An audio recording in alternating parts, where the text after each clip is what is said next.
Folks, before we dive in, tap subscribe and ring that little bell so YouTube actually tells you when the next jaw dropper lands.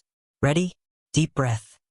Here's today's ride, told in one long, no commercial break sentence the way you'd hear it from a buddy pouring his heart out at 3 a.m. in a 24-hour diner. Ryan and Madison were the couple everyone called solid as a craftsman wrench. They dated 3 years, married 4, and if you'd scrolled their Insta you'd swear they lived on Sunday brunch and matching hoodies. Ryan turned wrenches at a neighborhood garage, cash under the table, grease under every fingernail, while Madison bounced between nanny gigs until a Lakeshore power couple hired her full-time to wrangle their 4-year-old twins. Salary so good, she texted Ryan a screenshot with 50 exclamation points. They'd been saving for a real vacation, nothing fancy, just sand, sun, and a hotel that didn't smell like bleach and desperation. Because the last time they saw an ocean was back when their biggest fight was over who ate the last gas station corn dog. By spring the garage was slammed, stimulus check road trips blew up every transmission in Ohio, and Ryan's boss said, "We skipped nobody's overtime, got it?" Translation, no summer break for the new guy. Ryan broke the news over microwave pasta, apologizing between bites. Madison's fork froze mid-twirl, disappointment flickering across her face like a power surge. She said she understood, and then she didn't speak more than 2 sentences a day for the next week. Exactly 7 sulky sunsets later, she breezed through the front door glowing like a kid on Christmas Eve. "You will not believe this. Grant and Christine want to take the twins to Turks and Caicos and they're paying me double to tag along. Free suite, free food, plus extra cash." She squealed, already Googling swimsuits. Ryan forced a grin. His brain yelled, "Hold on, you're vacationing without me?" But guilt over canceling their own trip stapled his lips shut. "Go for it," he said, trying to mean it. A week later she FaceTimed him from the airport, palm trees in the background, fancy latte in hand, kids spinning like tops behind her. After that, calls got rare and short. Long day, crashing early. She'd mumble at 8 p.m. before the screen went black. Ryan told himself nannies work crazy hours. Still, the silence buzzed. One Saturday he ran errands downtown and, through a shop window, spotted Christine, the mom who should have been toes deep in turquoise water, comparing handbags. Her twins darted between racks. Ryan's pulse stuttered. If the family's in Cleveland, who exactly flew south with Maddie? He waited outside until she loaded her SUV, then jogged over. "Christine, right? I'm Ryan, Madison's husband." Surprise flashed, then a polite smile. "Nice to meet you. Thought you guys were on your own trip this week." Ryan blinked. "She told you we went on vacation?" Christine nodded, juggling shopping bags. "Yeah, said she couldn't nanny because she and her husband finally booked that beach getaway." Silence cracked open. Christine's smile died.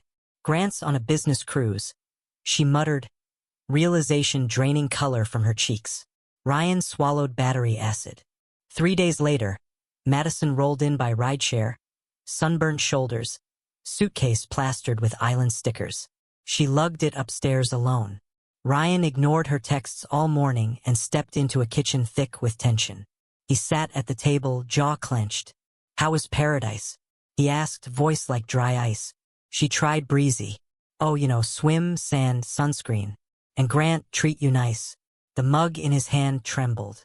She set her bag down, eyes narrowing. "You honestly think I'd stay cooped up forever while you fix strangers' engines for beer money?" The venom shocked him silent. Words toppled out. She was tired of broke dates, secondhand furniture, his grease-stained jeans. "Grant doesn't smell like motor oil," she snapped. "And he tips more in one dinner than you make all week." Ryan's heart ricocheted, pain, then rage. "Cool," he hissed. "Then you won't miss any of this." He jerked a thumb toward the hallway. She followed the gesture and saw every piece of her life.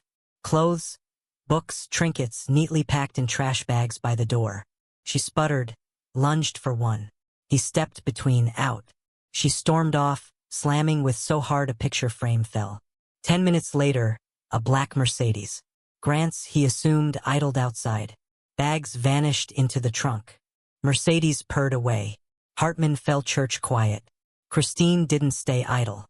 Turns out the business cruise was Grant's code for mistress getaways. Hell hath no fury like a billionaire's wife with a prenup in her favor. She leveraged Daddy's controlling shares, booted Grant from the company board, and froze every joint account faster than lake ice in February. Madison found herself jobless. Christine hired a new nanny the next day, and boyfriendless, because Grant was too busy lawyering up to return her calls. 6 weeks later, Maddie filed to reclaim marital assets. Trouble is, the apartment belonged to Ryan's late uncle. Deeds sealed years before they met. Court tossed her claim like a gum wrapper. She left the courthouse in an Uber pool. Ryan, he picked up extra shifts, socked away cash, and rediscovered Saturday morning softball. The guys at the garage ribbed him about island-proofing his next relationship. He just laughed, lighter than he'd felt in years. Grease under his nails, dignity intact. Sometimes losing dead weight is the cheapest upgrade you'll ever make. That's the saga. No fade to black. No tidy bow. Drop your take in the comments. Was Ryan too soft? Was Madison always looking over his shoulder? Or did the canceled trip light the fuse? Smash like, hit subscribe, and tune in next week for a bridesmaid who turned a destination wedding into a federal investigation. Until then, stay sharp, keep your heart where you can see it, and remember, paradise trips look different when the bill comes due.